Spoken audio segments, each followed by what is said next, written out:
Hello, everyone. We are back again for another live. I would just like to say shout out to EmbraceHerLegacy and Maria and myself because we've been getting on live basically every week this week. Last week I did miss out on the live, so sorry for that, y'all. But we have something really important to talk about tonight, so I'm excited. We're just waiting for Maria to join and then we can get.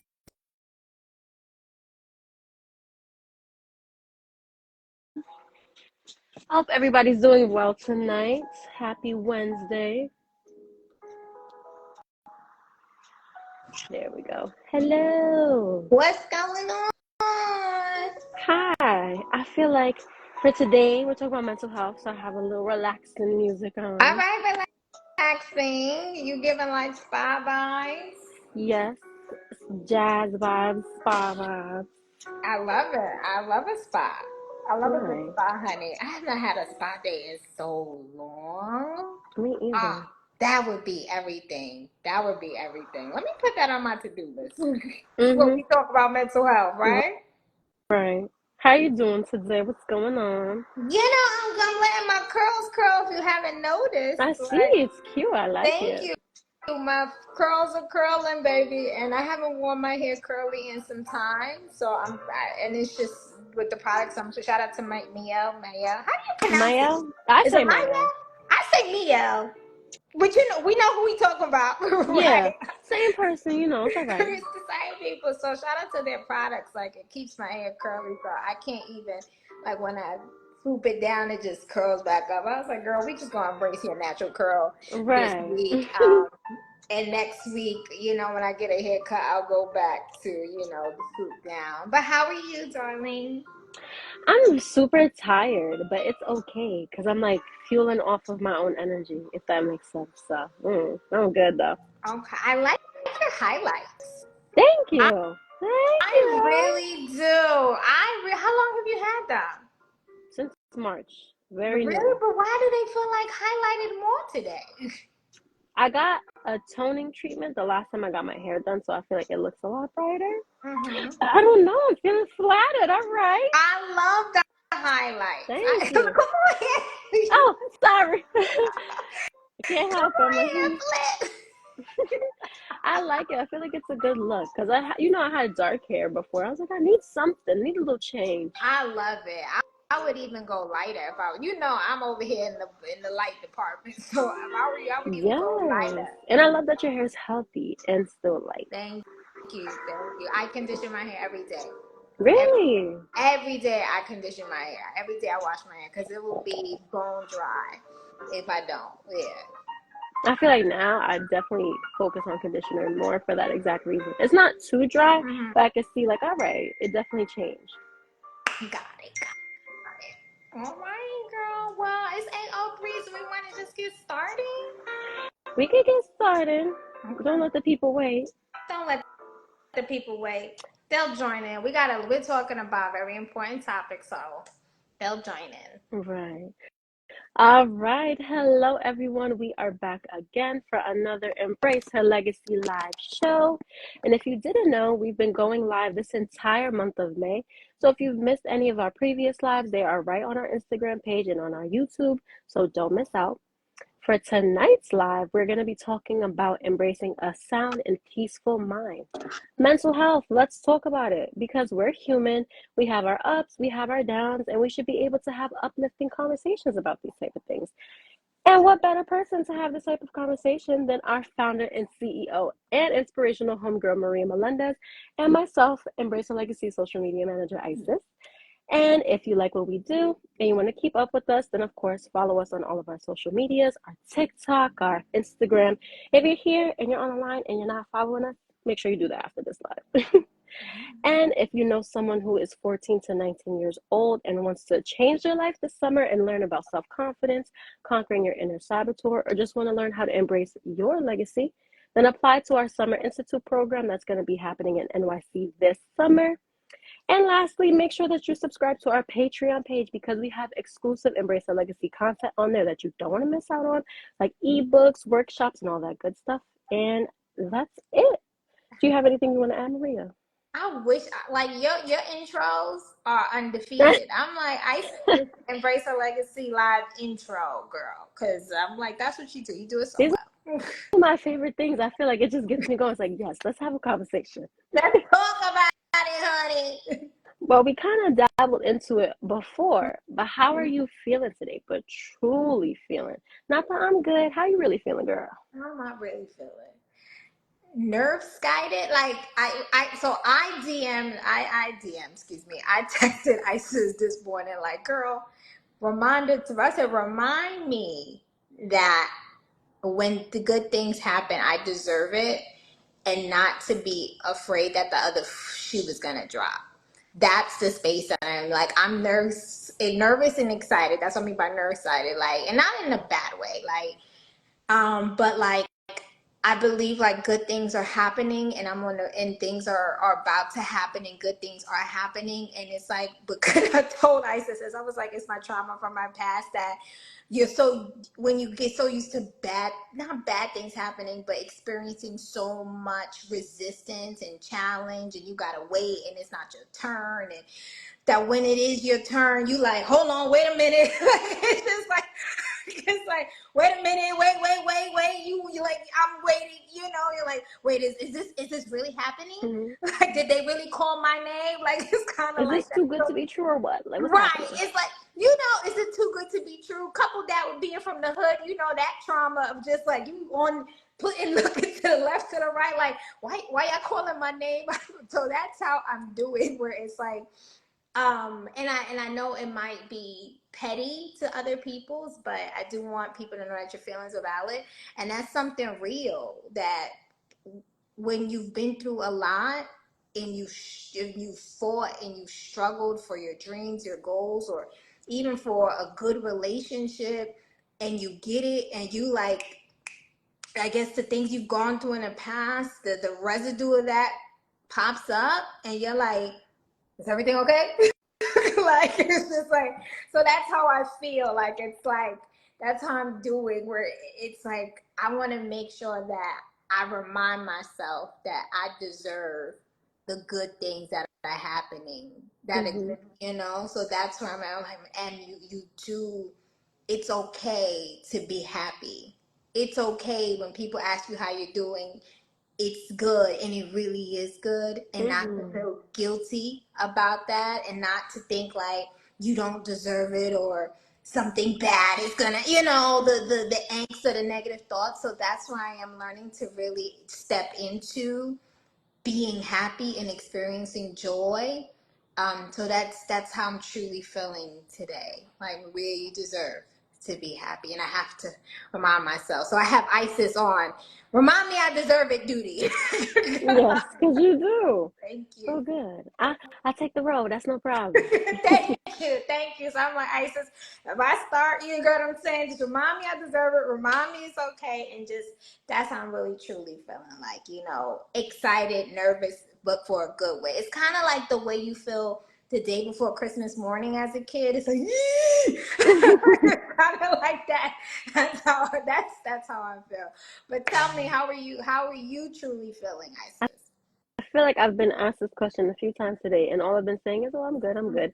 But in reality, I just feel like I'm experiencing some crazy burnout. So I feel like I'm tired and truly been feeling tired, not just today, but as of recently. So I feel like I need to figure out how to like divvy up things throughout my day so I'm not getting so tired and feeling like I'm not wasting my energy on one thing but not tapping into something else. So just finding like a good work-life balance. So that's where I am. I'm also super grateful though. Yes, I am stressed, but I wanted a full plate and that's what I got. So I have to just figure out how to, divvy up my portions. So that's how I'm feeling today. I'm proud of you. I'm so proud of Thank Isis. you. Well, I'm going to follow up with you this weekend and find out how you're resting, because it's a 3-day weekend.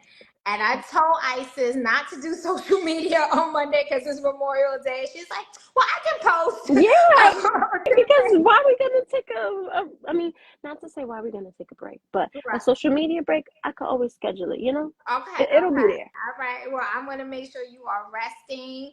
We're going to, let's challenge ourselves this weekend to do something restful or restorative for ourselves. Like for our mental health, it's like, what can you do? You said I'm tired, I'm like nerves guided. Like it's just like we need to do something to, you know, I don't know, not uplift, but kind of like rest, Yeah. reset, restore, take it all in, breathe in. You know, sometimes even like at the end of the week, stopping and saying what went good, what did I enjoy, what can I be grateful for, like stopping and smelling the roses. Like, I need to do more of that. yeah, yeah, we got to do that.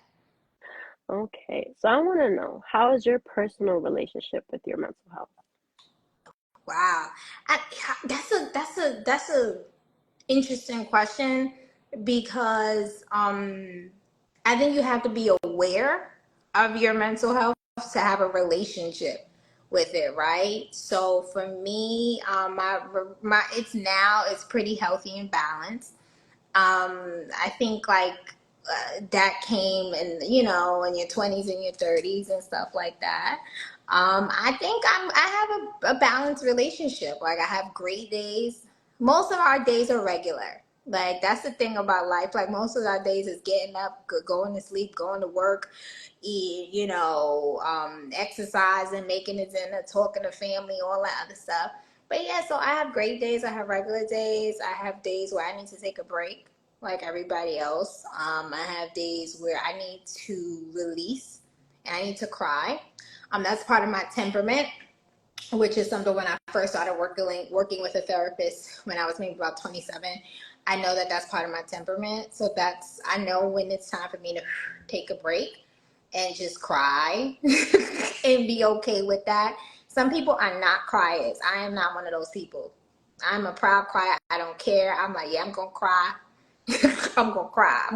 You know, I get it from my mama. So I'm a crier. And when I need to release, I let myself release. And my relationship with mental health is really rooted in my relationship with God now. It wasn't always, but now He's at the center of my world. So everything funnels through that. So anytime I'm experiencing or thinking or feeling everything, I funnel it through my relationship with Him. I bring it to Him, and I'm like, this is how I'm feeling, and you know, sometimes the ways we are feeling, like, how can I say, when you bring it to God, be careful, because God will be like, ma'am. I got something for you. He'd be like, ma'am, like pretty much get out your feelings. It's time to grow up. So that's where I am with God. I went to God complaining. I was like, and God was like, ma'am, humble yourself. And I was like, oh, sorry. Okay. It's like my bad. So yeah, that's what I mean. Where my relationship with God is at the center of my relationship, my mental health, because certain things can have effect on your mental health, and then when you bring it to God and God puts it into a perspective in your life, oh, okay, you're right. You're right. Yeah. What about you? How is your personal relationship with your mental health? Honestly speaking, I feel like I'm super young and I didn't really have a grasp of what mental health even was until maybe I feel like my freshman year of college. Mm-hmm. People would speak about it, especially, when you're in high school, you have like science class or like behavioral classes where they talk about mental health. Mm-hmm. And it was just like, well, I'm fine. Like I cry or I get mad or I get sad, but it's like it doesn't matter. It's not like mental health because I always associated it with something else. But now I'm just like, no, anything that has to do with your mental, physical, spiritual well-being, and that is your mental health. So for me, I feel like I tapped into it more in a sense of just taking care of it and treating it like I would my physical health. Mm-hmm. So when I'm not feeling good, it's like, all right, I need to understand why I'm feeling this way and being more conscious of the emotions that I'm feeling to then cater to that sense of mental health. I feel like it's good, Mm-hmm. but she's not great. Mm-hmm. She can get there, but I Okay. think I can agree with you that God has definitely helped me get a grasp on my mental health because when I feel like I can't, I know that He always can. Mm-hmm. So I feel like that's what really keeps me going. It's like, all right, I'm feeling this way now, but it's for a reason. I don't understand what the reason is. But when I'm over this and I'm past, I'm like, okay, this was just a test. I got this. Or it's like, I needed this disappointment, or I needed this bad thing to happen because something better was on the way, or I needed this lesson because I wasn't learning it before. So I just take everything that in regards to my mental health as something that's working that I don't know anything about. I don't know why it's happening now, but I'll understand in a few. So that's how I keep myself going. I try to always find a positive outlook into it, even when it's hard. That's so good, Isis, and I'm proud of you, right? And I think this generation, we've done a good job of normalizing conversations about mental health, especially May being Mental Health Awareness Month and all of this. Like, I think we're really, I love how we're normalizing, like, talking to therapists and things like that. And, you know, it's not taboo or cliche. So, yeah, I'm proud of you for making it your mental health a priority. Thank you. I also want to say shout out to the kids in my generation, because I feel like, yes, we're having these types of conversations and we're breaking generational curses, because, you know, a lot of older generations are like, what you need therapy for? There's nothing wrong with you. Or like, why you want to deal with your mental health? There's nothing wrong with you. So it's like, shout out to y'all. Shout out to the millennial. I think the millennial generation, we really started that conversation, and now it's like it's so normalized that we're just like, nah. My therapist said I have a lot. There's a podcast episode we have called "Thank My Therapist." So it's like, yeah, and I'm quick to say, well, my therapist said. So, I think, you know, normalizing therapy and having those conversations, and there's nothing wrong with you. We're humans, and life be lifing. Okay. So we got to navigate how it life sometimes, and sometimes just talking to somebody about it just helps. Absolutely. Well, you kind of answered my question. I was going to ask, have you ever worked with a therapist? But since you have, why did you choose to pick therapy? Ooh, why did I choose to pick therapy? There were 2 times in my life that I knew it was time. One time, the first time I started working with someone, was I was 27. And I remember I got into a really, let's say, hostile argument with my then boyfriend at the time. He's my ex-boyfriend now, and I didn't like who I was. I didn't like, you get what I'm saying? I used to be of the thought, and sometimes we become our environments, right? So I was of the thought that if somebody hurts you, you hurt them back at all costs. I was not, and I've admitted this before, I wasn't a safe space for a man to be vulnerable with, right? So if I was hurt, I didn't know how to feel hurt without hurting back. And what I am gifted at, I can also use for bad. So because I'm good at building people up, oh baby, I can be very treacherous at tearing people apart, especially with my words. And I won't use one curse word. I will just tear you for filth to the point that you would want to check yourself into therapy. And I had that in a situation with him. And then there was also times where I couldn't control my emotions. I would get violent. And again, you become a product of your environment. So when you grow up and you see, well, in order to get my way, I need to manipulate. I need to cry. I need to throw a hand to show you that this is how it's done. You get what I'm saying? You come from the hood. If you want respect on your name, you throw hands. So if I feel disrespected, I'm throwing hands. And I thought that was normal. And then at 27 in a relationship, after having a very hostile argument, I was like, yeah, this isn't normal. I was like, yeah, this doesn't seem normal. I don't think I should be putting my hands on people. And why can't I control the anger? So that was the first time that I decided to work with. I didn't want to be that person anymore. And I decided to work with a counselor and a therapist back then, and she was really great. So that was around, I don't know what 20. So how was I? I'm 27. I was like 27. I think that was more like 7 or maybe, well, I was 27. So then I was working with her for some time. She was great. And then I started doing a lot of like personal development work. So I read, listen, like I was just really, I became a person who wanted to be better for herself. Then in 2020, it got real. So in 2020, as it got real for all of us, a lot of my childhood stuff started coming up, and I just knew that I wasn't in a good space. So I needed to work with someone, just challenges with my relationships with just it was just hard. So that's when in 2020 I decided to then go and work with a therapist because I didn't like, again, that anger when Maria couldn't deal with her emotions, the unhealthy ways she would deal with her frustrations. And it had to do with, just, and then being locked in the house. At the time, I was definitely staying with my parents, and it was just hard, and there was just a lot going on.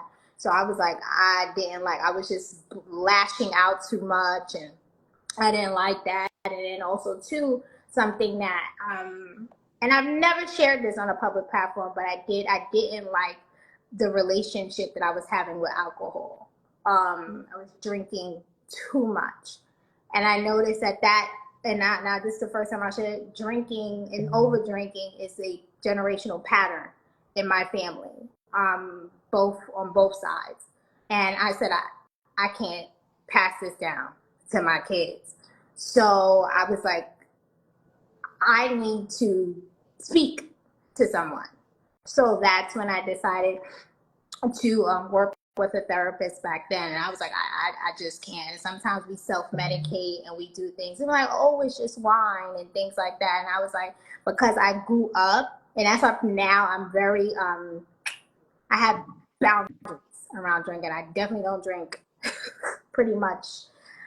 I don't really drink as much. I don't want to say I don't drink anymore, because you might have seen me with a glass of wine every now and again, but I probably reduced my drinking by like 95%,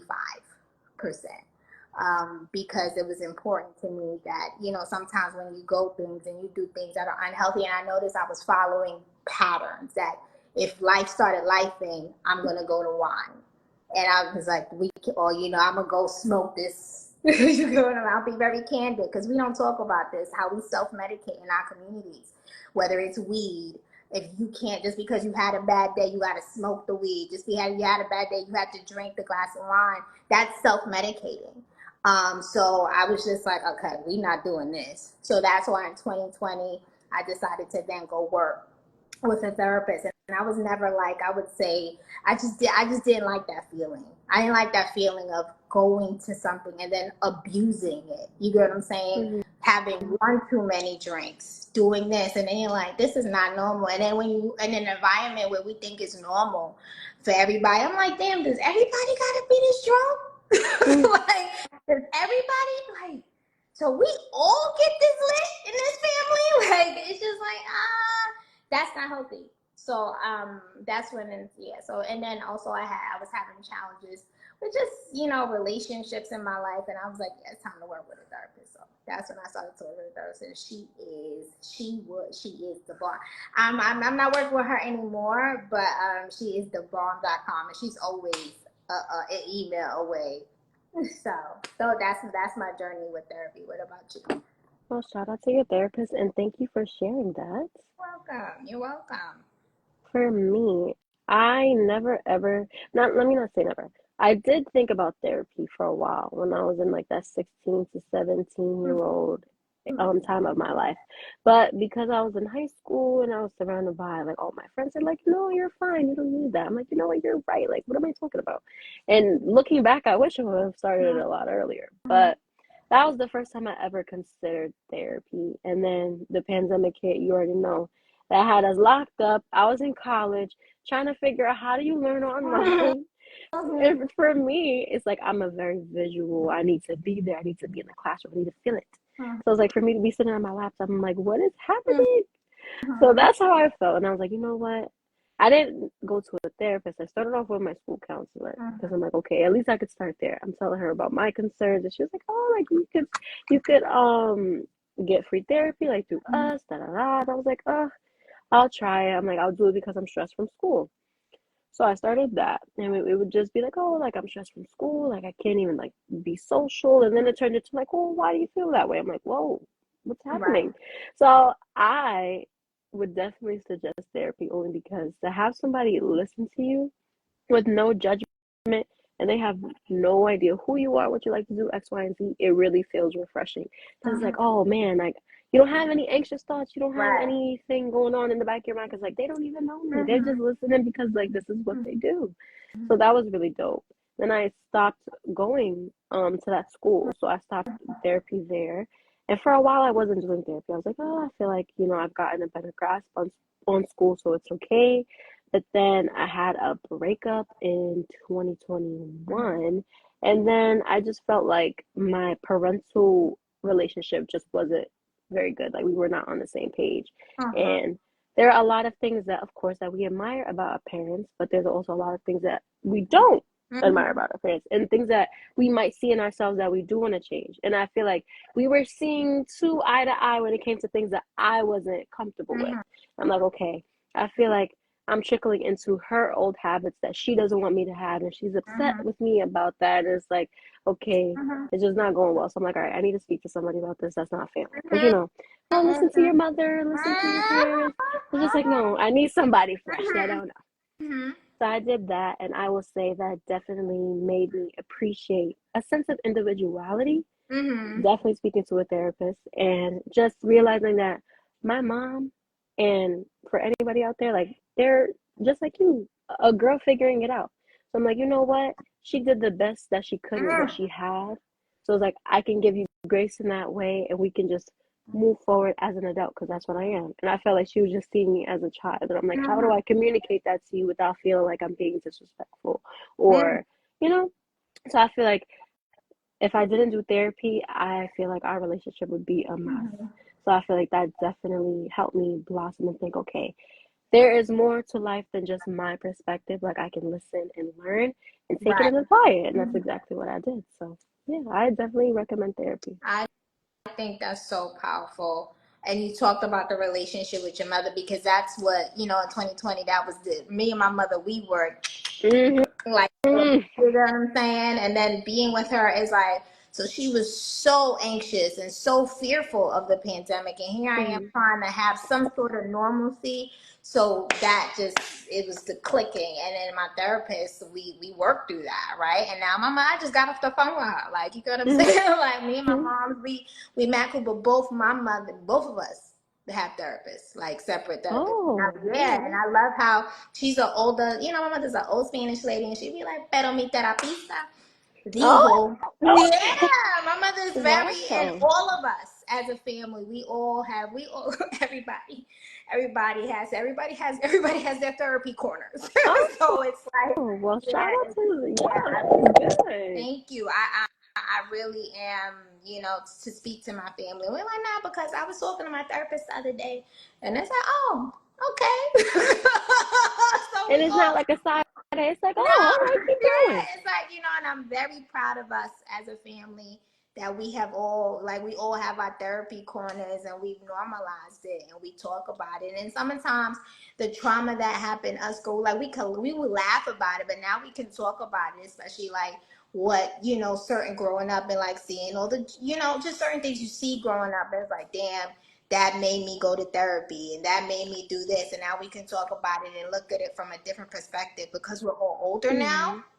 And we can say, damn, like, yeah, maybe, maybe we all got the same, we're dealing with the same challenges. So I'm proud that, that me and my family, we've worked through that. And I think the relationship between mother, daughter, man, and so many people in this work bring their daughters to me and they're like, oh, can you help? And I'm like, listen, I am not the teenage girl whisperer, right? But I try to tell young girls, like, it gets better. You get what I'm saying? Especially in them teen adolescence, all them early 20 years, like, your mom still sees you as a child. You got to learn how to communicate. And mom, it's a lot.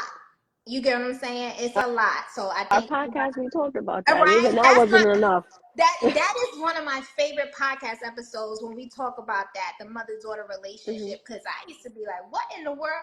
Me and my mom, baby, when I say bumped heads, bumped heads. But now, like, that's my homie. I love my mom. So I think, like, give yourself grace and with that mom and daughter relationship, and and accept your mother for who she is. I had to look at my mother as a woman. And I'm like, you're gonna be there. You are a woman. You, like you said, Isis, you did the best you could with what you had, and I wanted you to be this. And it's like you didn't have the tools to be who I wanted you to be. So it's like, I forgive you. So, let's move on. She's a great mom. Like, my mom is dope. Like, she got my back. Like, my mom, ball for ball, got my back. You know what I'm saying? Like, if there's anybody, if I be like, Ma, the body is here. My mama's going. You're not telling nobody where that body is. She gonna be like, I don't know. My daughter innocent. Like, my mom's got my back. No. She gonna be like, yo no sé nada. Yo no sé. So shout out to my moms because she got her back. But I say healing looks good on the other side. It looks good on the other side. That is beautiful. Thank you for sharing that. Mm-hmm. So we talked about therapy, and honestly, coming from me, it was hard to find a therapist. So do you have any tips for anyone that's seeking therapy? Anybody seeking a therapist, for me, it was important that my therapist shared identity with me. And what I meant like that, I was like, ma'am, you need to be a Black woman. Like, I need you to be a Black woman because I need you to understand the challenges that I'm going to experience as a Black woman, right?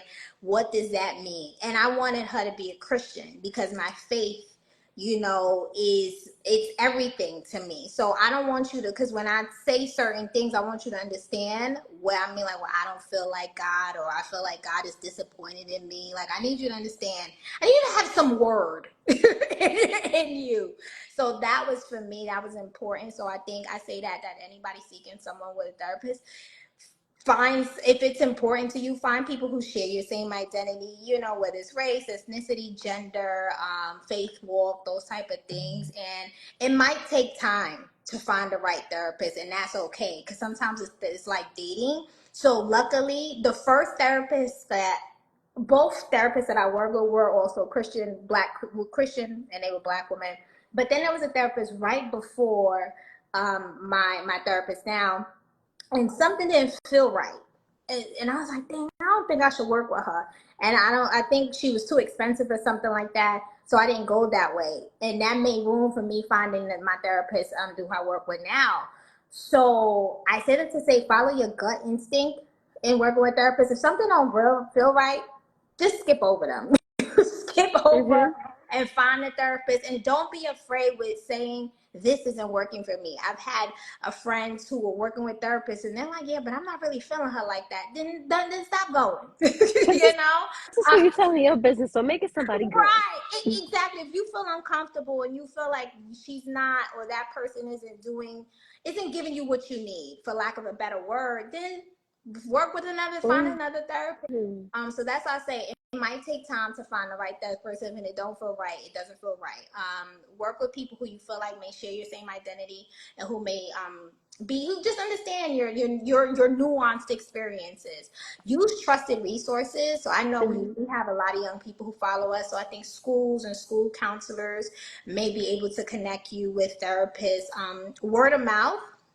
My therapist actually came through an Embrace Her Legacy guest speaker. And she was like, I don't know how her and I started talking. Actually, Stephanie, the life architect, shout out to you. I don't know how. I think I just reached out. I think I just asked her, like, hey, you talked about having the therapist. Can I get her information or something like that? So don't be afraid to ask people. I tell people around my therapist all the time, like, she's great. I give you her email. So ask people around you who you can trust for any recommendations. There's something called the Open Path Collective. It's openpathcollective.org.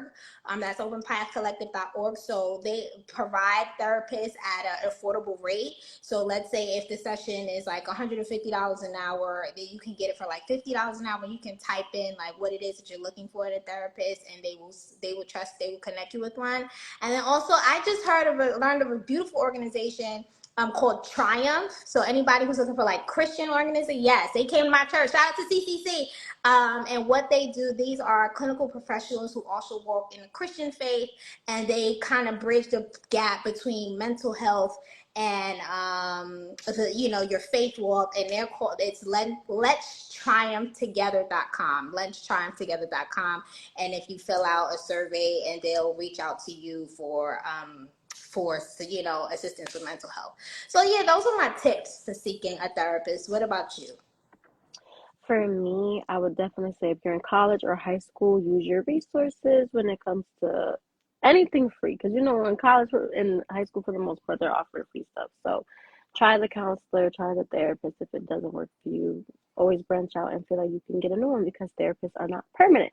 You Mm-hmm. can change them. And that was something that I struggled with, because I'm like, oh, what if they feel bad or something? I'm just like, they're a therapist. Like, this is their job. They're not going Mm-hmm. to feel bad. And I'm like, you know what? This is why I need therapy, because I shouldn't feel bad for making decisions that are good for me. But that's neither here nor there. But for me, I definitely would say picking somebody that you can align with, whether it's faith or gender or your ethnic background, whatever makes you feel comfortable. Because like I said earlier, you're spilling all your tea, telling them all your business. I feel like you should feel comfortable when you're doing so, even though they're a stranger. Like, you need to look at them and be like, okay, I can see myself, or I can see like a friend. So I'm like, okay, I feel comfortable to speak. Um, Seeking therapy. I had something I wanted to say. Oh, for your insurance. Ooh. I would say if you have health insurance, you can go on the website directly, and they can show you counselors and therapists that are going to be approved by your insurance. The website that you mentioned actually helped me find my second therapist. So Really? yes, it did. So I would definitely say try that out. And word to mouth, you never know which one of your friends might be doing therapy. So all it takes is a question like, "Hey, do you have a therapist? Are you doing therapy? Do you know anybody?" And you never know. That might be your therapist. Or maybe you can find out what websites they're on, so you can do research. Google is your best friend. So definitely take advantage. But for me personally, the thing that helped the best was that website, and just picking and choosing, because you can go through therapists. I did two before I got to the one that I liked the most. So it's like there's nothing wrong with changing them. Nothing wrong with it. Change Mm-mm. it. Okay, I definitely want to tap into this, because I feel like we're always talking about guilt and shame, and I feel like it kind of goes hand in hand with this. So, how do you personally deal with negative thoughts around anxiety or fear, especially as a CEO? Because I know you go through a lot. All the time. I'm always beating myself up. I think, like, honestly, first things first, this is where my faith, my Jesus comes in. Like, this is where I have learned the power in God's word, right?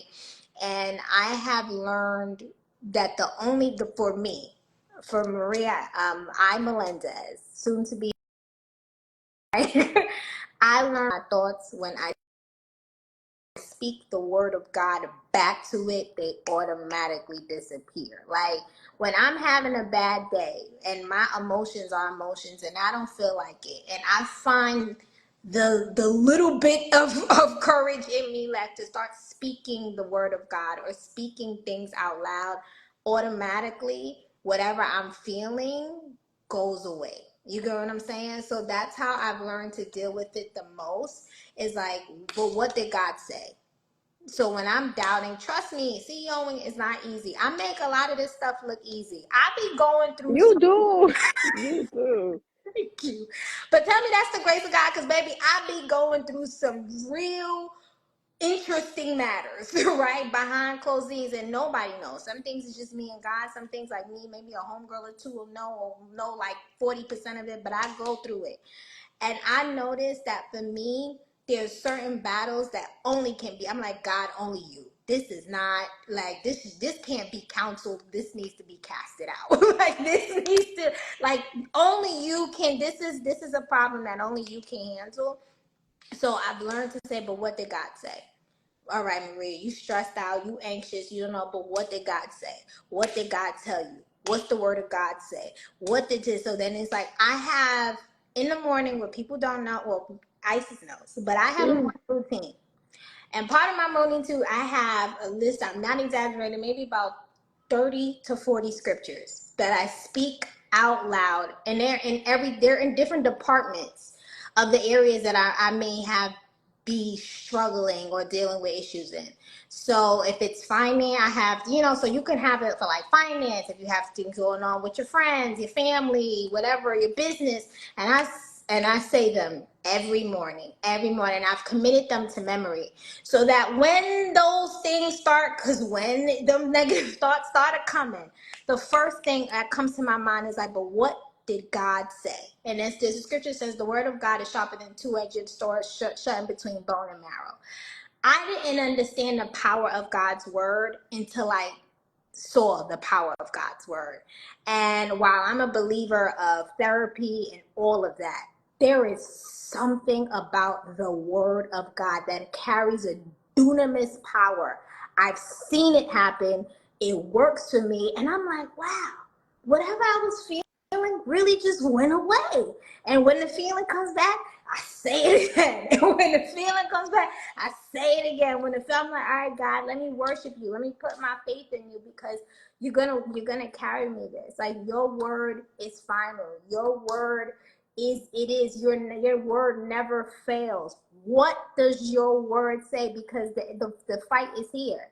And there's a scripture that says the weapons of our warfare are not carnal, but mighty through God for the pulling down of strongholds. And the strongholds are in your mind and false imaginations that seeks to exalt itself above Christ. So for me, I got to go. I'm like, oh, this is a war on my mind.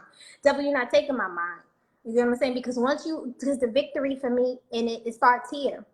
If I think I'm a loser, if I think the fight is already lost, if I'm already thinking it, it's already gone. If I don't think I can make it, if I don't think I can rock through this, if I don't think God is going to get me through this, then I've already lost. So I got to remember, I talk to myself. I'm in here like, remember what God brought you through last time.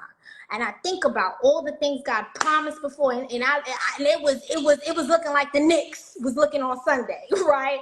But actually, I won the game. You know what I'm saying? Like, You kill me. you know what I'm saying? It's 2 minutes left and we down by 20. But my God has come through every time. And I remember myself, and I'm in this apartment, me in the Lord. I'm like, God, you ain't gonna play me. I really talk to God. I'm like, I know you're not gonna play me like a sucker. I really talk to God like that. I said, I know you're not gonna play me. I know we're gonna get through it. So when them anxious thoughts, when them things come, I run it by Him. So that's how I deal with it in this season, because I knew the things that I was experiencing, fear. It wasn't. It was. I was like, this is. How can I say? This is not normal. God, you don't want to. I understand when He says God did not give us a spirit of fear. Like, when you're living with fear and anxiety, it's debilitating. Fear is diabolical. It keeps talking to you, keeps telling you the worst case scenario. I got to a point in myself where I said, I don't want to live like this. I will not live my life in hostage to fear and anxiety. God, you did not send me your one and only begotten son, killed him on the cross. You know what I'm saying? He went to hell in the grave for me to live my life in bondage. I couldn't come into agreement with that. So I said, God, whatever we got to do, I don't want to live with this feeling. I can't. So that's how I deal with it, and that's how I deal with it every day. And I know when it's fear. I know how it sounds. I know how it smells. I know how it talks to me. I know it likes to get to me. And I'm like, wait, this is not even rational. This is fear. Let me cast that down. All right, God, but what did God say? And for me, the most powerful antidote is God's love. I sit sometimes, and I think I did this yesterday, and I was like, but God loves me. But God loves me. But God loves me. But God loves me, and perfect love casts out fear. So that's how I've learned to deal with it, because it just wasn't rational anymore. And I want my life back. I want freedom. God didn't call me to live my life in bondage to fear and anxiety. I don't believe that. Just like I don't believe God called me to be poor. God didn't call me He didn't, no, you're the ruler of all the heavens and the throne. The heavens is yours, and the heavens is yours, and the earth is your footstool, and you're my dad? Nah. Like, I don't want to live scared. So that's my long-winded say that that's how I deal with it. And of course, and I hate to take up this time, but I have a journal. All right. anybody. So, and my homegirl laughs at me because I say I write. She knows what I mean when I say I wrote down my thoughts. When I'm feeling certain things, especially when conflict with people, whatever, I write down what I'm feeling, and I'm like, and I look at it, and I'm like, you're kind of making a big deal out of this, and like, or I get to identify what's at the root, and then I deal with it from there. I'm like, oh, this is making me feel this because, and then I can articulate how I'm feeling. So that's a way that I use it, like a little bit more in a practical sense. And then, because my therapist, she was like, Marie, you got some stinking thinking. I was like, oh, not the therapist telling me that. So once I realized that, I was like, all right, we gonna work on that. So that's what I do.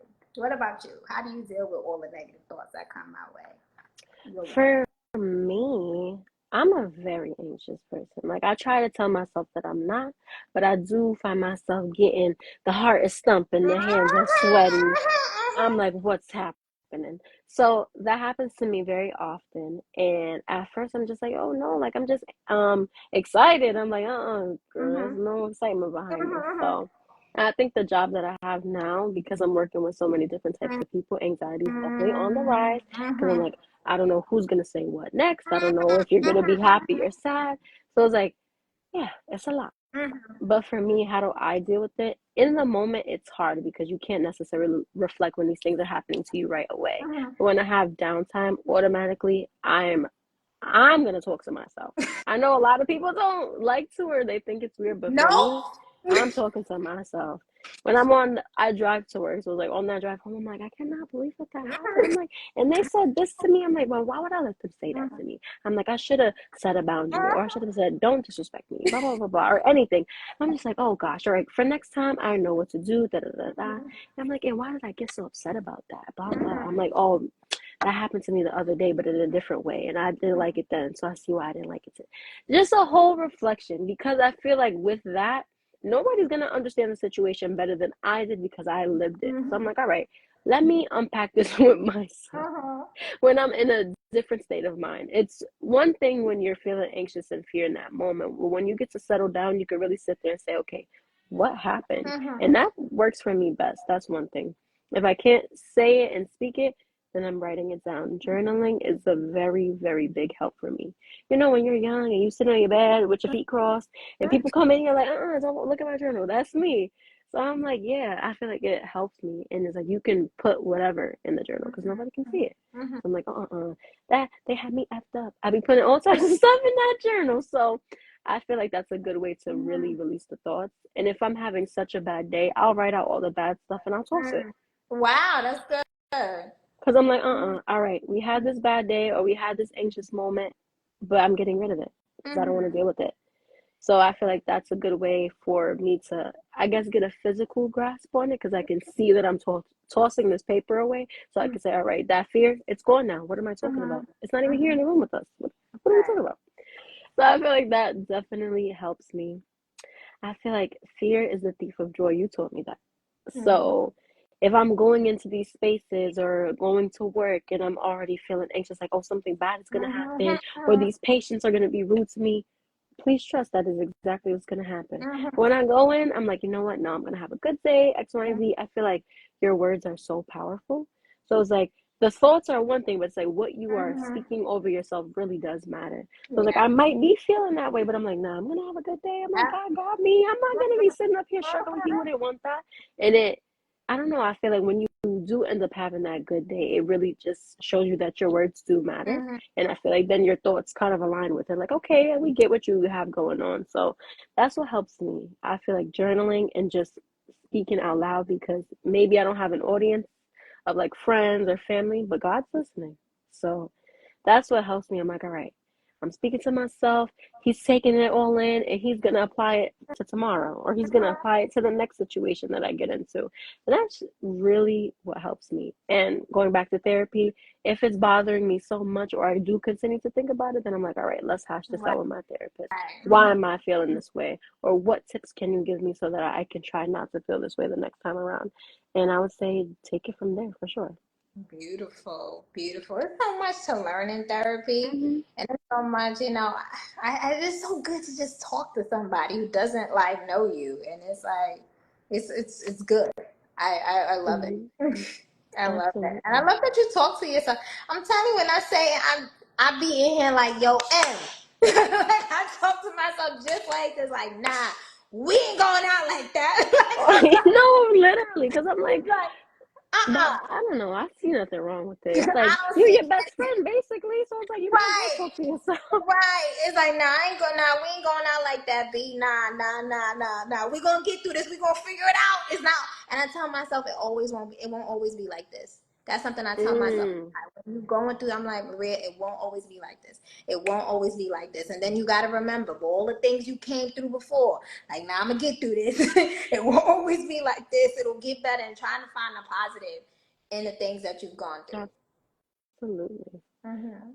So I feel like when you're reflecting on the negative thoughts, it's easy to do when you're at home and the day's already done. Mm-hmm. But what strategies do you recommend for when you're dealing with stress and anxiety in your daily life? Like you in the situation right now, what can we do?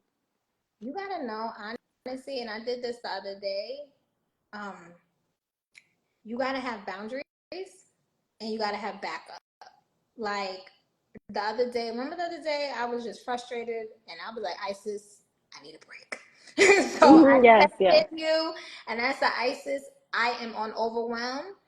I my soul, y'all soul be speaking to you. Your soul tells you when you need to take a break. My soul tells me when I say I need a Harlem night. And anybody who knows me knows like I'm uptown a lot. That means I just want to ha ha kiki and I just want to like kick it with my peoples and have a good night. So my soul told me, sis, you need a break.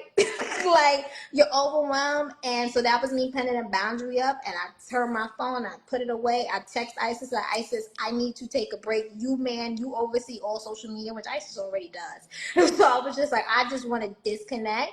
So that's how I deal with it. I know when my body needs to take me a break, when I need to take a break and back up. So that means have people, your support team of people, family, friends, team members you can lead them and communicate your needs. Like right now, I just need 10 minutes to myself. Maybe when you come home from work, or maybe you need, all right, I just need to sit on my porch for 15 minutes and debrief before I go in. So I think that's important for people to have a backup and just to communicate people around your needs.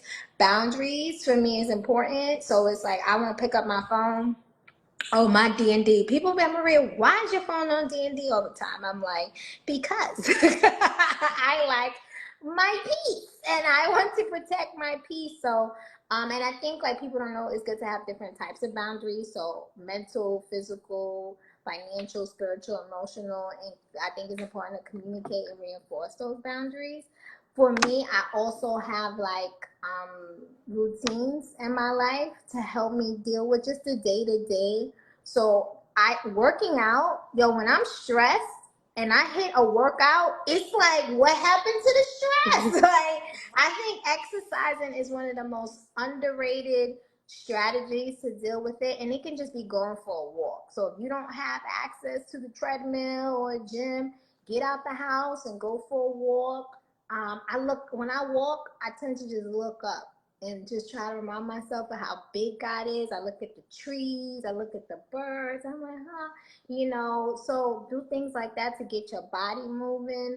So that's how I deal with it in the morning, in the moment. And then I literally try to. That's when the scriptures come in too. I'm like, all right, God, what scripture can I think of?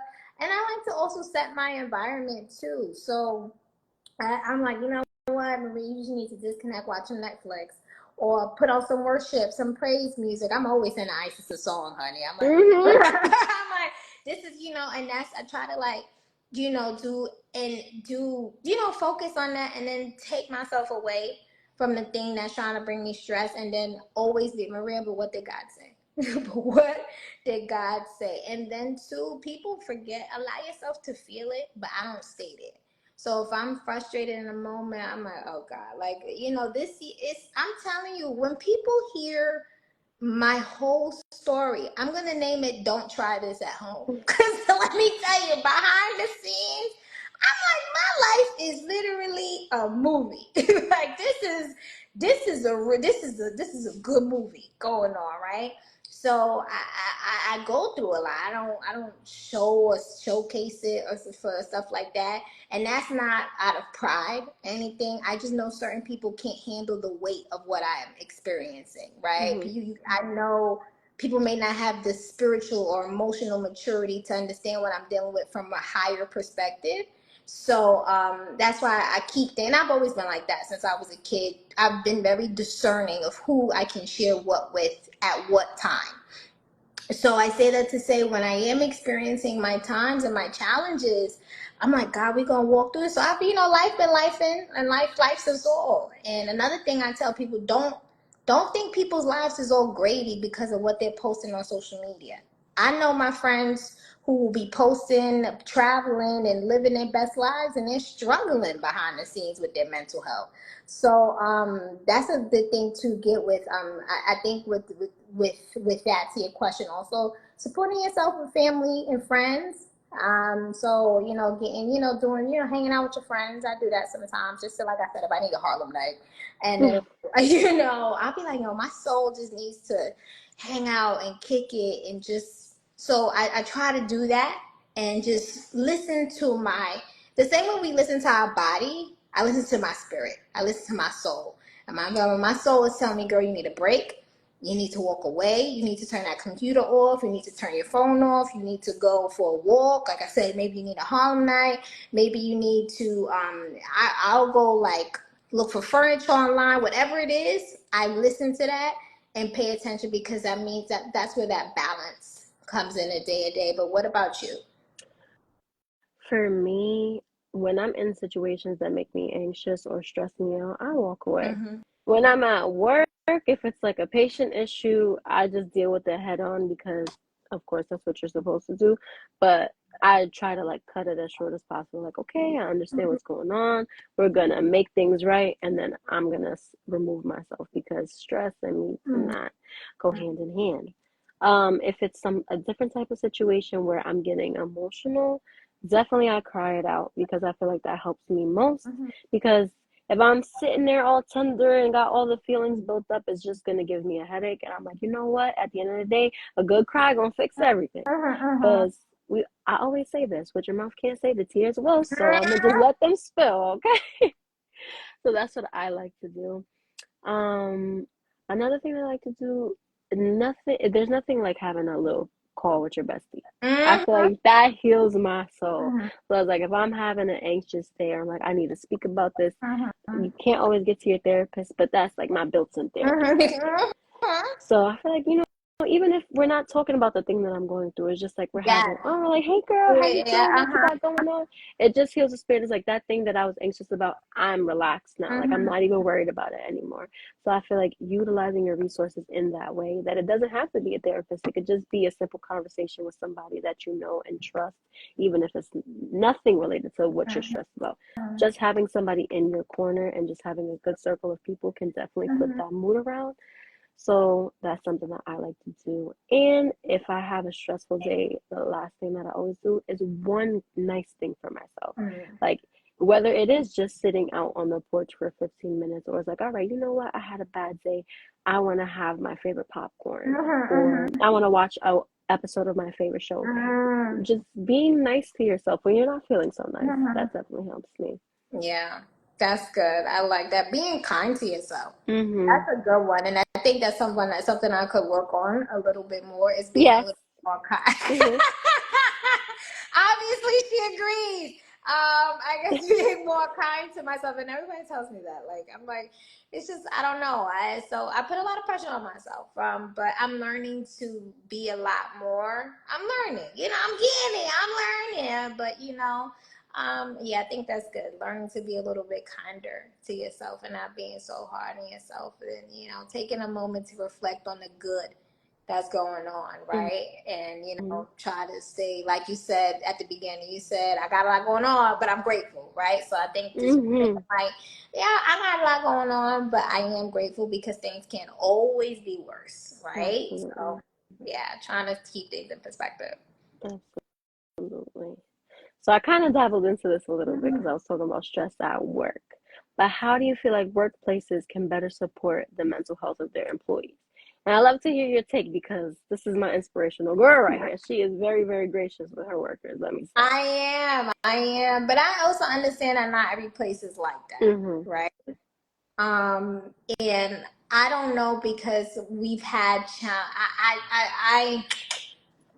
I understand both perspectives. I understand the perspective of someone who might be struggling with their mental health, and I also understand the perspective of an employer and a boss that says, but the work still needs to get done, Mm-hmm. right? So I try to make a situation where I think workplaces need to first embrace work but life balance more and be a little bit more understanding and giving mental health days. I think mental health days should be outside of your PTO. I think instead of, you have your BTO, you have 6, I think it should be like, no, you get 3, 4, maybe 5 mental health days a year. So it's something that you just want to check out, if you need to just take time off outside of your PTO. So I think that would be something else. And then also do collective. I know some people, I know one of my girlfriends, her job was like no meet Wednesdays. So on Wednesdays, there were no meetings on the calendars. So I think we need to embrace more of that where there's days where it's just like collectively as a team, we just don't meet on Wednesdays. Or we have summer Fridays and maybe it's all year round summer Fridays where on Fridays you let your staff, your team go, instead of ending the day at 5, they end at 3. Or I believe the CEO of TikTok, if I'm not mistaken, or I think she's the CEO of TikTok or what. But one of the executives, the C-suite level executives at TikTok does this where it's like bare minimum Mondays, where on Mondays, sometimes you have the Monday blues, oh, gotta go back to work. So on Mondays, they just do the bare minimum at TikTok. So it's like you're not feeling like you're coming back to work from the weekend and you gotta rush to like 29 meetings, 100,000 emails. So I think like doing things like that where we just embrace people's work-life balance and not make everything about work, work, work. That would be helpful. And then also too, allow employees to work with whatever therapist that they want to work with and still provide the insurance for this. So a lot of times with workplaces, you can only work with therapists that are in network providers. And sometimes like I said, therapy is like dating. You're not going to connect with everyone. So unfortunately, people only work with these therapists that they may not be completely satisfied with because they're the in-network providers. And then you have to go through loops and hoops and tricks to work with out-of-network service providers. So I think workplaces need to just leave that up to the employee. So whomever they want to work with, you should be, and if whatever insurance you can cover it, or at least maybe give them some prorated rate or something, or just cover a significant amount of the coverage for them to seek their mental health support and work with whomever provider that they need. Now, also for employees too, I know it's hard. Sometimes it's hard, especially when you're really struggling too. But too, it's also you want to just be responsible. I've had this challenge before with various interns who will be struggling with their mental health, and then you're not communicating. Like you're not saying something's going on. I'm just not available. I can't. Your work is just isn't working. So you as the employee in your workplace, if you don't feel comfortable telling people what your business is, I'm not telling you to say that, but also speak up a little bit so that people can then know to manage your expectations from you. So that people can say, hey, I need to take a couple of days off. But I do hear a lot of jobs doing a lot of extended leaves where people can take a month off or 2 months off. And still come back to their jobs just for mental health purposes. So I think that's something that can be embraced a little more in the work culture as well. And we as a people too, like while I am all a component of mental health, I'm also a component of taking your joy back.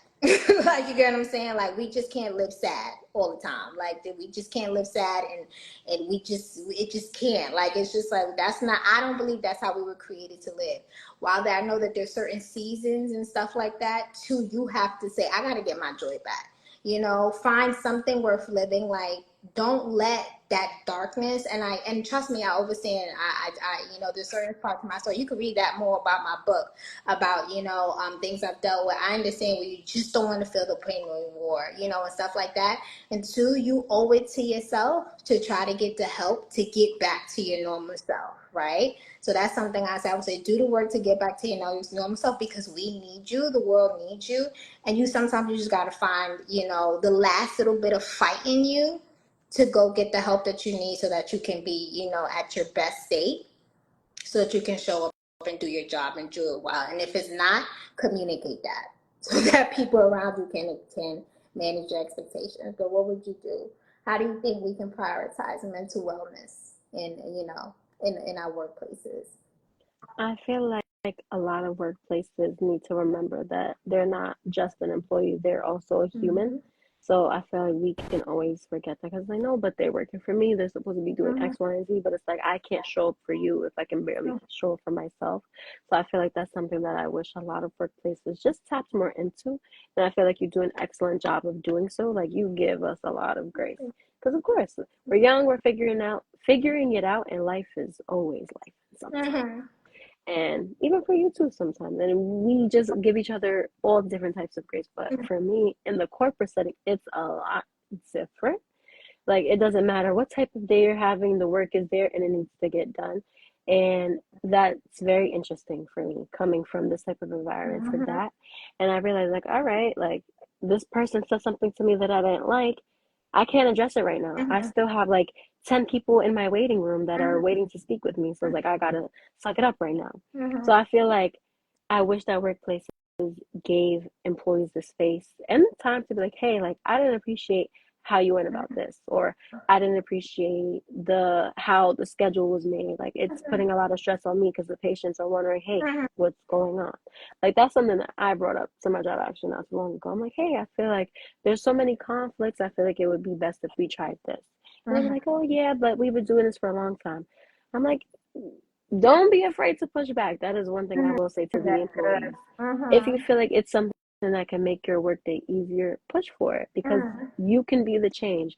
There's some places that have been doing things for years on years because Mm-hmm. nobody spoke up about it, but you can be that change. Mm-hmm. I was like, okay, I think that we should try it this way. Like, let's just try it for one day and just see how it goes.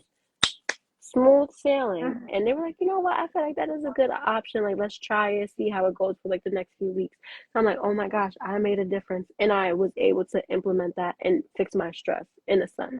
So I'm like, don't be afraid to speak up at the workplace because it could really make or break what's going on in your day to day. And I definitely feel like when it comes to insurance, if I know that some jobs take it out of your check, but I feel like anything mental health related should just be covered by the company because we have our own stress at home. And to be fair, work is exactly what it sounds like, work, and it does put stress on you. So I feel like you guys can help us out a little bit with that for sure. But the one thing that I will say, and this is like advice to anyone out there, work is at work. So keep it there whatever type of day that you had at work, once you stepped your feet in the door at home, we're shedding it. We're leaving it at the doorstep because it doesn't matter anymore. Because now we're in our safe space. So allow it to be exactly that.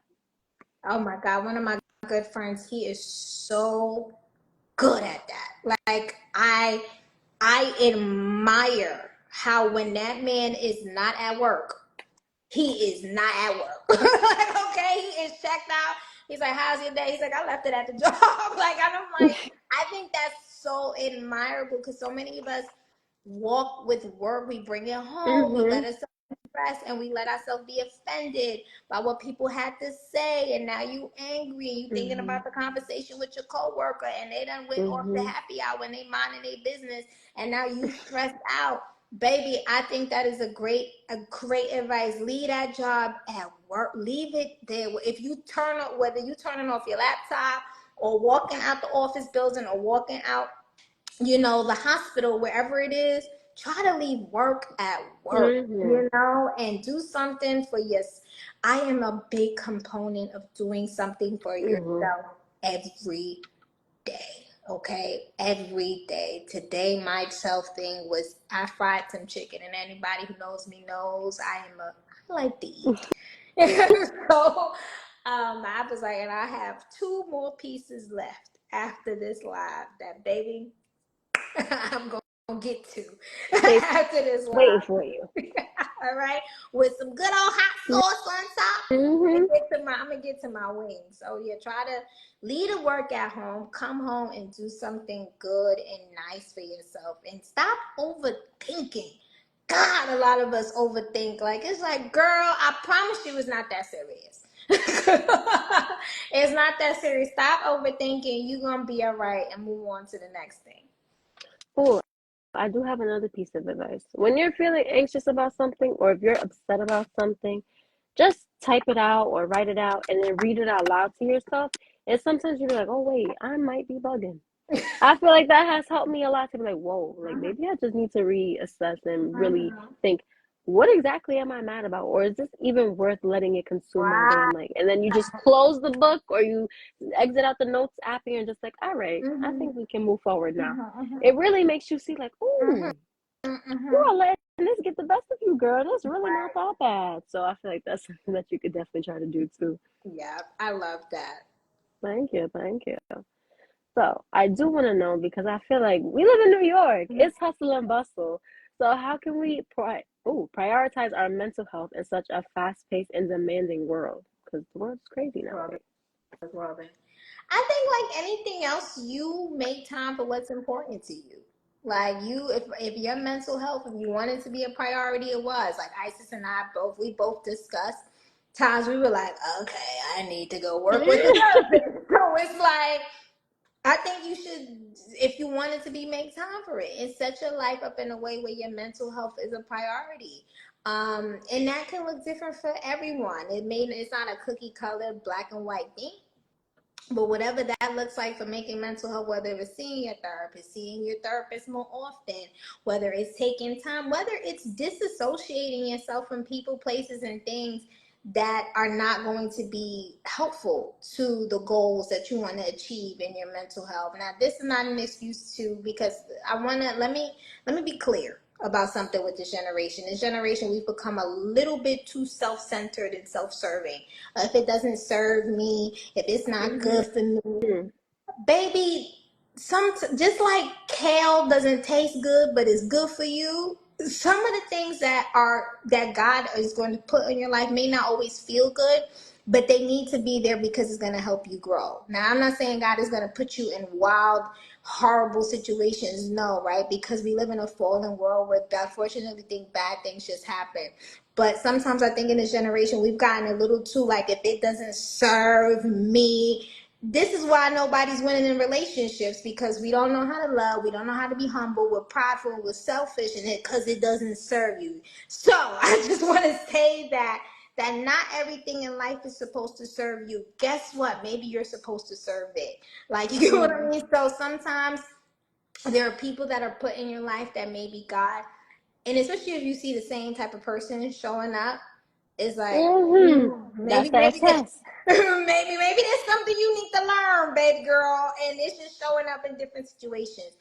But I do believe there's certain times where God is asking you to dismiss yourself from certain people or relationships that aren't beneficial to where He wants to take you, right? So there's certain things that if it's not conducive with your goals and where you want to be mentally, emotionally, physically. I'm in a space right now where I'm like, I want to be around people who are on the same level as I am or higher. And that does not mean that I think I'm better than myself, but I'm like, I'm always pouring into people. I think it's time that people pour into me. Like, I want to be around people who can show me things and teach me things that I've never learned. I'm like, I don't know about golf. I would love to play golf. I would love to learn how to play tennis.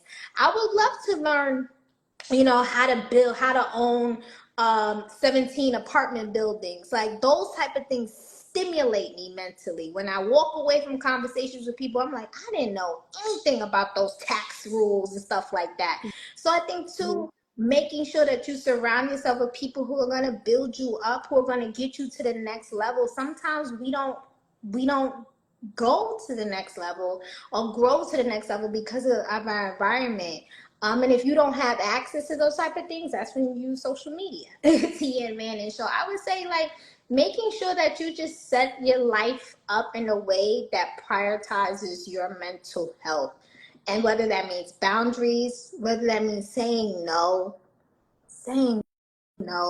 is a full sentence. Like, in a fasting, taking time to reset. Like me and Isis, we started off talking about taking a spa day.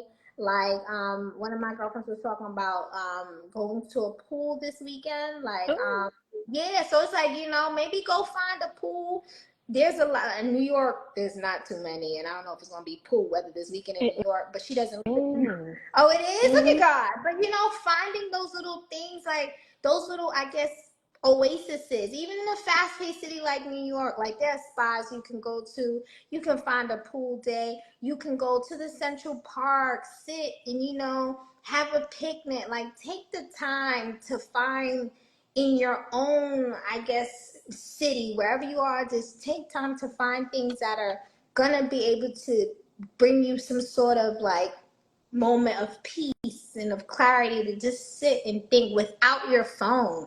Turn that phone, like put that phone away and just sit at the park and look at the ducks and stuff like that. So I don't know. I think just slowing down and making a priority for it. If you want to make it a priority, make it a priority. So yeah, that's what I got. What do you say? I was gonna say the same thing. I feel like because for me, especially living in New York, I feel like everything's always on go, go, go. And I feel myself getting lost in it all. And I'm just like, whoa, like I need to take a step back. So I feel like taking it slow and reflecting Mm-hmm. because when you're in this fast-paced environment, you might think you got everything down packed, but it's like when you really think about, all right, what happened this week, or what have I been stressed about, or what's like weighing heavy on my mind, it's like, whoa, a bunch of things happened and I missed it because of how fast I'm going.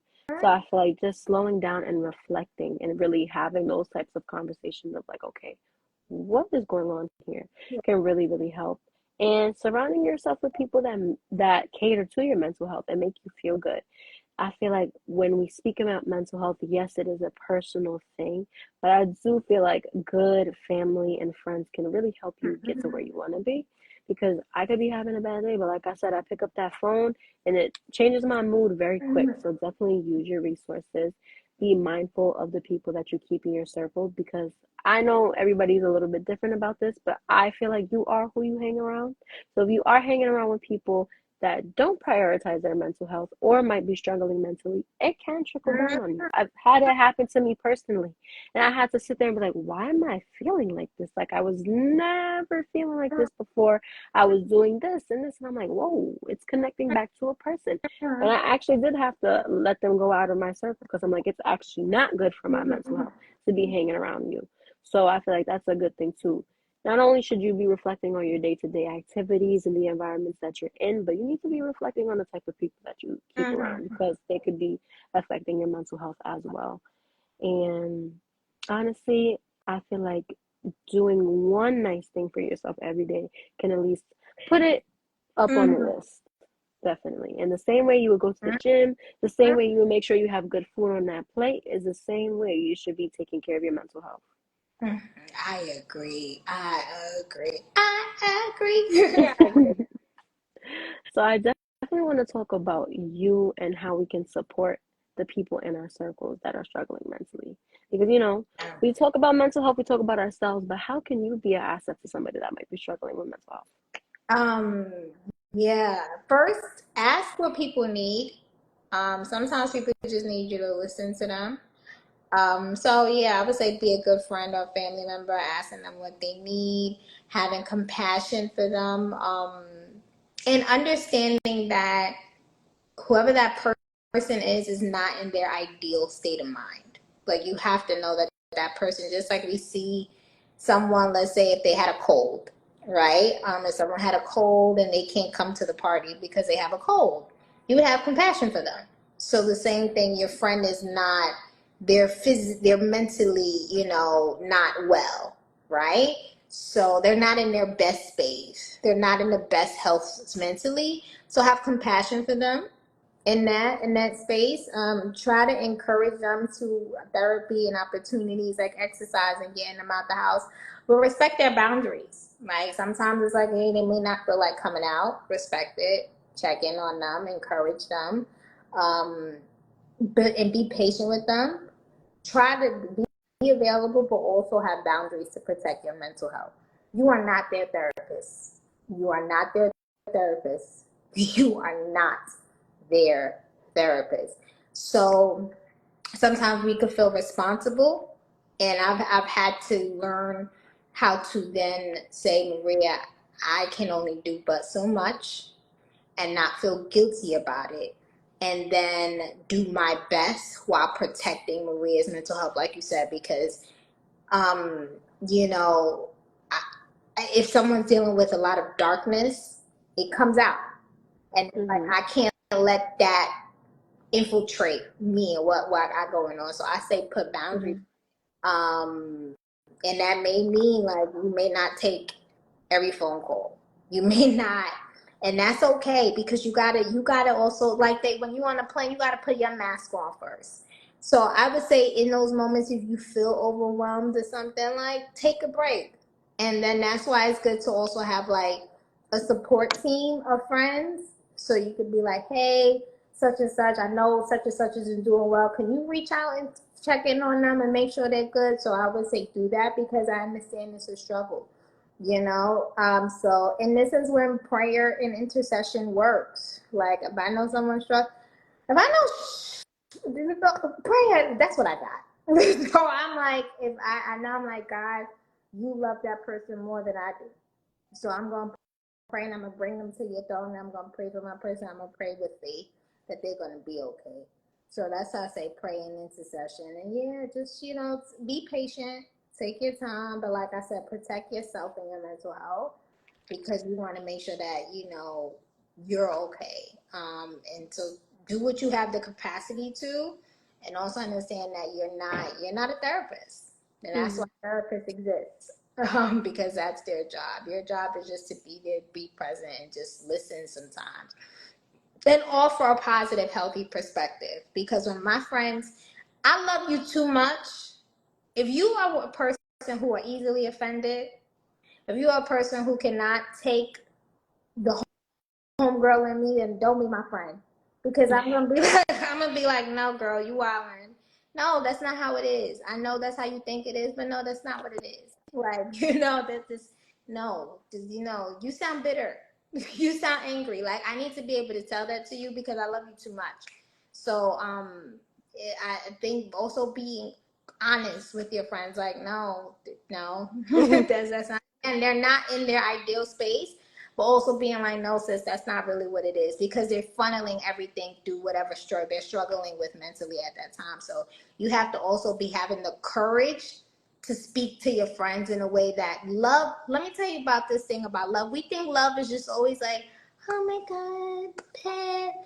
My mother loved me, but she also screamed. She told me, hello. You know what I'm saying? So sometimes love is not Soft always and hot. pretty. Yeah, it's not always Yeah. soft and pretty. You know what? Sometimes you need to give your friends tough love.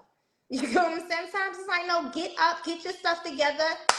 We're not gonna be here no more. Like, and we need that sometimes. And we have really distorted love. Like, we think love is just like, oh my God, like Jesus told them Pharisees off. Jesus was the original chin checker. Read your Bible, okay? Jesus was telling them off left and right. Oh, you faithless generation, how much longer do I have to deal with you? That's what he said. You know what I'm saying? It's tough love. So, Sue, sometimes with your friends, have the courage to give your friends a little tough love and say, come on, I need you out of this. I need you. We can't stay here.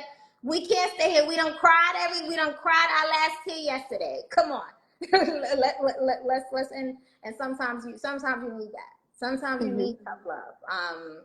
Because we're getting a little too soft as a generation. Like, so I need us to also be okay with taking tough love from one another. What would you say about supporting friends with mental health? I do this very often. For me, I always feel like I'm obligated to like listen and be there for my friends. And I felt it because I'm like, okay, they're telling me all this stuff, and I'm like, not to say that they're dumping on me, but they're saying all of these things, and now, yes, it is weighing heavy on me. So now, when I go about being there for my friends, it's like I'm gonna do for you the best that I can, in the capacity that I have. So it's like, if you're coming to me, you're like, I have an issue. I'm like, hey, I also had a bad day, but I do want to listen to you. But X, Y, and Z. Like, I'll always be like, hey, I had a stressful day too, girl, but I'm gonna listen to you. But if I'm not as expressive, or if I'm not this, please trust I'm still listening to you. So having your own boundaries when someone wants to share something about their mental health, and also being honest with yourself when they do that. Hey, I don't have the mental capacity to do this, so I'm gonna redirect this to maybe friend B or friend C, because I feel like they might be more helpful at the current moment. I've had to do that, and they're looking at me like, girl, like what? I'm like, the same way that you're struggling is how I'm struggling. It's like, why are we gonna just put, let's get somebody in here that can actually help. So I feel like, don't be afraid to do that. When I am in a good state of mind, I'm like, all right, I can offer either good advice or just a shoulder to cry on or an ear. I do that as much as I can, and allowing it to be a safe space, especially if you have a guy that's confiding in you, like listening to them, showing them your emotions, like, okay, like, I understand you, like, your feelings are valid, X, Y, and Z, and making them feel good, because sharing parts of your mental health is scary, because, like, you never know what the other person might be thinking. You never know how they might look at you. So it's like, reassure them, like, no, you're my friend. I respect you in this way. I'm listening to you. You're valid. All of those good things. So I feel like that's very important. Just being there for your people, but also being there for yourself, and letting them know what you can and cannot handle. And it might be difficult for our younger audience, because it was difficult for me. I'm like, no, I always have to be there for my homegirls, even if I just got broken up with an hour ago and I'm in shambles. Like, no, my homegirl comes first. Like, no, it is okay to not only prioritize yourself in those different types of situations. But yeah, tough love, because I feel like this generation doesn't do enough of it. If your homegirl is telling you something, you're like, whoa, wait. I feel like we could have went about that a lot better. Like, I had my homegirl the other day telling me, like, oh yeah, and I screamed in his face. I was like, whoa. I'm like, why did you do that? I'm like, let's backtrack. You have every right to be upset, but the way that you expressed it, we could have went about that a different way. She was like, oh, Isis, but that's how I am. I'm like, yeah, but we could do better. We could be doing better. I have to tell her, I'm like, honestly speaking, I'm like, think about it. If you were in his shoes and he screamed in your face, how would you feel? And she was like, oh, but he doesn't do that. I'm like, yeah, he doesn't do that because he knows you don't like it. And I'm like, I know he doesn't like it. I'm like, so how could you communicate your feelings in a different type of way, so it doesn't blow up into something like this? I'm like, because you have every right to be mad, but how can we express that anger in a different type of setting? She was like, you always want to be somebody's therapist. I'm like, I do, but I bet you next time around you might be like, all right, hold on. I don't have to yell at you. I can just talk to you and you're going to hear me. That's something I struggle with too. It's a generational thing. It's like, no, but I need to scream so you can hear me. Right, but you don't. The reality is you don't. You don't. But I would say overall, just be there for your friends, be there for your people, but just make sure that it's not stepping on your toes as well. And if you're in a circle, sometimes you got to be like, all right, homegirl number 2, it's your time. Tap in. Don't be afraid to do that. Yeah. Tap in. Like, exactly. Absolutely. I have done that. I think too, like, also, if the both of y'all, like, getting yourselves out the situation. So if it's like, girl, you struggling, I'm struggling, you want to meet up and go somewhere, go out to dinner, maybe have a glass of wine, whatever y'all need to do, ha ha kiki. Let's just maybe go to the movies. Let's get ourselves out of it. Or then you might be like, all right, girl, it sounds like we need to do a girls trip. Like, you know what I'm saying? Maybe we need to get out of the country or the city for a couple of days. You want to meet? Like, so try to do things like that collectively as friend groups to get y'all through whatever y'all dealing with. But I definitely agree. We got to embrace tough love in this generation, because I'm like, all right. We can't just all be all right. Sometimes it's not your mental health. Sometimes it's just you not managing your emotions, and you're doing the most. Like you said with your friend, you out here cursing out people, talking to people like you just being disrespectful. That's what it is, okay? And you need to be told that you're being disrespectful. And I think too, with men, we got to be a little bit more sensitive. We talked about this before. Men and their mental health, they don't talk about it, and I want to just make sure they deal with stuff. And you could watch this a podcast episode we did, and Isis, maybe tomorrow you can post you know what, tomorrow post a clip from Black Men and Vulnerability. We Okay. did it in the fall of 2020 podcast. So you guys definitely go see it on our YouTube. But yeah, watch that. And Rondell and Carl did a really great job to talk about Black men and mental health, and I think that's something that'll be great. So yeah, like if you are know a man who's struggling with mental health, they did a good job. So if you are in that space, like try. With these men, they're sensitive and they have feelings too. And the thing about so many men, and I have so many conversations, I would love to just be the inspirational Black men panel with a whole bunch of men and just talk about, because the inspirational homegirl and Black men mental health panel, because so many men struggle in silence. And I've said this before here, and I think like by the grace of God, men be telling me their business. And I'd be like, oh, okay. I'm like, all right, so that's what we talking about, all right. And I try not to judge and I joke, but I try to be as open and a judge free zone and judgment free zone, and just listen and hear what they got to say, because they feel like a lot of times they don't have anybody to talk to, or who they talk to are other men who don't have the best of advice to give them. So I'm like, sometimes I'm like, even you got to be also careful of who you're talking to in certain times where you're dealing with your mental health, because some people just don't give good advice, and because they haven't dealt with their own trauma. So that's just something I wanted to put out there. Yeah, absolutely. Definitely. When a man comes to you and is like, I have something to say, just listen to them. Because it probably took a lot out of them for them to even do that. Absolutely. All right. We getting down to the nitty gritty. This is the last question, and this one is a good one. So, people treat mental health like it's not health or wellness in comparison to their physical health. And why do you feel like that is?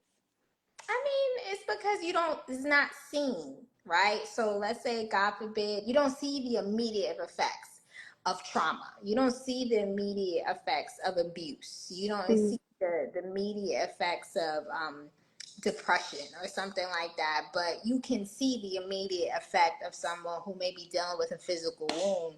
So it's that way. It's not natural to the eye. So I think it's until recently we've normalized talking about mental health, and that's why and I think now this generation has done a great job at prioritizing our mental health, and I think that unfortunately generations pass and still there's a lot of shame, thinking something's wrong with you. So if you're struggling with your mental health. So I think that's why we don't treat it like physical health. And I talk about in my TED talk, I talked about a time to heal. And I was like, if you experience a wound, a physical wound, no one's going to judge you for going to rehab, getting medication, going to doctor's appointments and visits because it's a physical wound. Why do we treat emotional wounds and traumatic wounds differently? That people will judge you if you're going through the rehabilitation process to heal from that emotional wound. So I think that that's why we don't treat it the same. But I think we're doing kudos to us as a generation, man. That we are doing a phenomenal job at talking about it, normalizing it. I'm saying, when I hear a Black man said, but my therapist said, I be like, you're right. I be like, come on. Yes, on Sunday. I was talking to someone and he was like, "Nah, that's just stuff, But I worked that out with my therapist. I was like, "This is just beautiful." Like I said, it's complete strangers, and we had just met and started talking. I said, "This is so beautiful that this wasn't normal 10, 15 years ago. That you could literally meet someone and you're like, nah, but nah, those are things other things I told to my therapist about that, and it's like, oh yeah, cool copy." So I think that kudos to us as a generation. We're doing a good job about talking to mental health, and I'm excited to see the generations to come and how they'll be they'll be even more open to mental health, and it coupled with tough love too. Coupled with tough love too. So, why do you think, mental health, we don't treat it the same as physical health sometimes? Oh, I can hear you. Can you hear Yeah, me? yeah, Oh, uh-huh. I agree with you in the sense of it's you can't see it, so it's just like, all right, I'm gonna Mhm, act like it's not there. But I feel like a lot of people know that they are struggling mentally, but they're like, I don't wanna deal with it. I'm too afraid to deal with it. Or it's like I don't know what life will be like if I do.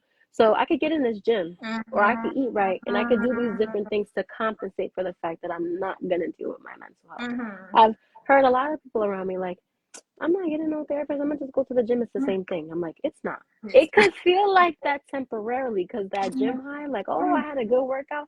But when you go back home and you are still in your thoughts, it's like, no, you didn't Mhm, do the inner work. So mhm. you could work on the outer portion, but you didn't do the inner work. And I feel like a lot of people are afraid to do the inner work.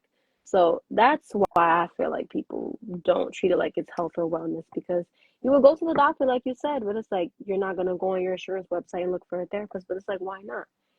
Your body's a temple, and it starts up here.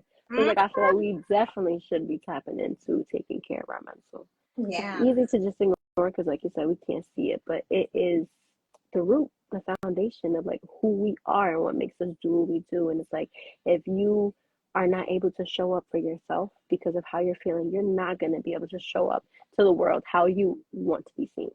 So I feel like work on that.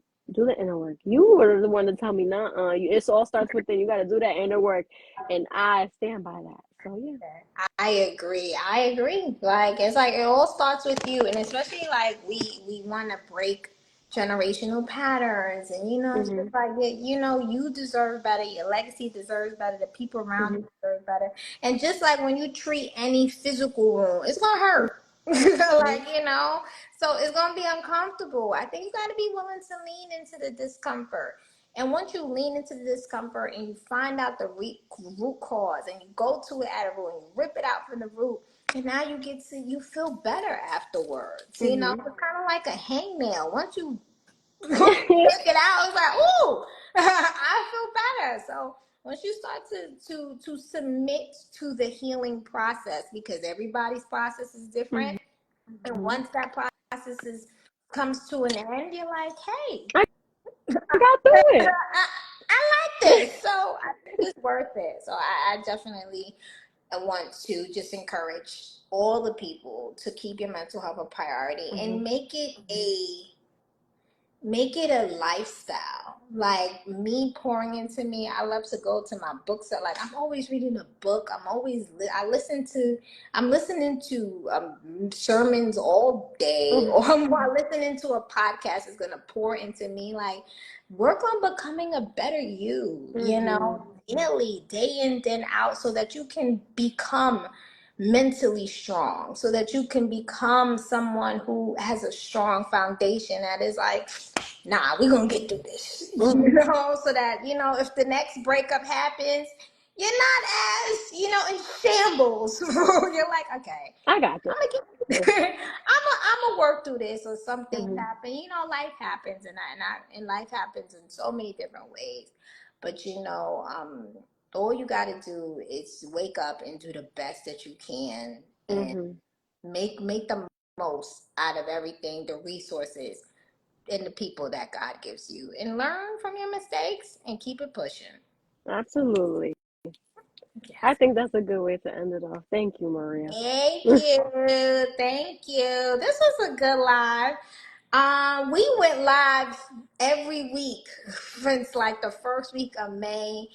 I think we deserve a little break. Just a I think we little one. just a little one, so we might take a break next week. We want to focus on the program and making sure that you guys understand that our Embrace Her Legacy Summer Institute, our applications deadline ends next Saturday. When is 9 days Oh, away. next Yes. Friday. Next Friday. The 31st is next Mhm. Friday. So yeah, so we want to make sure that you guys, if you know any young woman ages 14 to 19 in the New York City tri-state area, please make sure to share the program with her. The flyer is on our website. Excuse me, the flyer is on our page. So you can go to EmbraceHerLegacy.com. Make sure that you guys share that opportunity with her. We have a lot of stuff. Click the link in bio. Yep. Mhm. We have so much stuff coming. It's gonna be amazing. Like when I say Absolutely. Q3, Q4, like it's just gonna be fabulous. So please make sure that if you are watching this, you have followed us Or on subscribe if you're on YouTube. right, or subscribe on YouTube. You get what I'm saying? And yeah, that's been definitely like Isis said. Check out our Patreon page for more. And we're gonna definitely spruce up our Patreon page in the coming months. So don't worry, we got some things coming. It's gonna be good. So we can't wait to share. Absolutely. Well, thank you to everyone that joins. Happy Mental Health Awareness Month. Make sure that you make your mental health a priority. And this is a challenge from Embrace Her Legacy. Make sure that this week, because it's Wednesday, you still got 3 more days left in the week. Do something nice for yourself this week. Good for your mental health. Mm-hmm. Alrighty, guys. Good night. Bye.